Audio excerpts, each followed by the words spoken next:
আপনাদের কিসের দাবি? আমাদের 160 জনারে কিছু না বললে চাকরি ছড়াই দিয়েছে। কত গেল? দিন? হ্যাঁ, 160 জনের চাকরি ছড়াই দিয়েছে।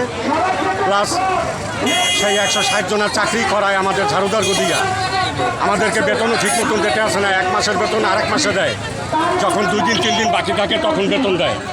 আর এই 160 জনারে কোনো টাকা পয়সা দেওয়া হয় না, তাদেরকে কোনো চাকরিও ফেরত দেবে না। তাদেরকে মৃত ব্যক্তি যারা আছে তাদেরকেও চাকরি দেবে না, তাদেরকে 50,000 টাকা দিতে চায়। এখনকার দিনে 50,000 টাকা নিয়ে আমি কি করব বলেন? রাস্তার সাইডে যদি একটা দোকান দিয়ে বই, 50,000 টাকা আমি দোকান ভাড়া দেবো না মালিক ভাড়া দেবো না আমি খামো? আজকে উনি যে অবস্থা করতে আছে, আমাদের সিও সাহেবে কিছুক্ষণ আগে 1 সপ্তাহ সময় দিয়েছিল, সে ডাকছে, ডাকতে বলে যে আমি কোনো লিখিত পরিচয় দিতে পারবো না, আর ঝাড়ুদারকে 50,000 টাকা দেবো, লেবারকে 1,000 টাকা 1 লাখ টাকা দিয়ে দেবো।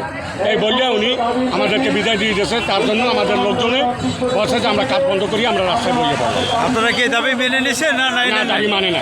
মানেন নাই? আপনারা কি চান? আপনারা কি চান? আমরা চাই আমাদের এই দাবিগুলো মানুক, 160 জনারে চাকরি বাধা দেব, তাদেরকে না বললে যাদেরকে বসাই দেওয়া হয়েছে তাদের চাকরিতে দেওয়া হইবে। আমার কথা হয়েছে যে অচল আছে তাকে আপনি কিছু টাকা পয়সা দিয়ে বসাই দেন, সেটা আমরা মানতে রাজি আছি। কিন্তু 160 জন 160 বছর বয়স প্রায় মানুষের হয় না, তাদেরকেও চাকরি সরাই দিয়েছে জানিয়া বুঝছে। কোনো নোটিশ করা হয় না, কোনো চিঠি দেওয়া হয় না, কোনো আলটিমেটারও দেওয়া হয় না যে আপনাদেরকে চাকরি দিয়ে সরাই দেওয়া হয়েছে। সুপারভাইজাররা ওয়ার্ডে বলছে আপনারা কাজে আইয়েন না, আপনাদের চাকরি সরাই দেওয়া হয়েছে। আমরা দাবি না মানলে কি আপনারা মামলা করবেন শ্রম আদালতে? আমরা মামলায়ও যাব, আমরা রাস্তায় নামিয়ে গেছি, রাজপথে আমরা নামিয়ে যাবো। আমাদের এই দাবি না পুরো না মামলা করবেন আপনারা?